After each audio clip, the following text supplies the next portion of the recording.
ত্বরান্বিত হবে। সৌদি আরব, সংযুক্ত আরব আমিরাত এবং অন্যান্য উপসাগরীয় দেশগুলো ইরানের অনুপস্থিতিতে একটি নতুন আঞ্চলিক নিরাপত্তা জোট গঠন করতে পারে, যেখানে ইসরায়েল হবে একজন গুরুত্বপূর্ণ প্রযুক্তিগত এবং গোয়েন্দা অংশীদার। দ্বিতীয়ত, ইরানের পতনের ফলে মধ্যপ্রাচ্যে যে ক্ষমতার শূন্যতা তৈরি হবে তা পূরণের জন্য এক নতুন প্রতিযোগিতা শুরু হবে। এই প্রতিযোগিতায় প্রধান দুই খেলোয়াড় হবে সৌদি আরব এবং তুরস্ক।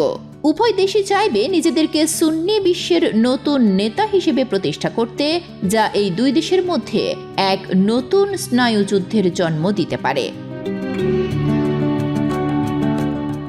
যুদ্ধের প্রভাব শুধু মানচিত্রেই পড়ে না, এর সবচেয়ে গভীর ক্ষত দেখা যায় অর্থনীতিতে। ইরান ইসরায়েলের যুদ্ধের পর মধ্যপ্রাচ্যের অর্থনীতি এক রোলার কোস্টার যাত্রার সম্মুখীন হবে।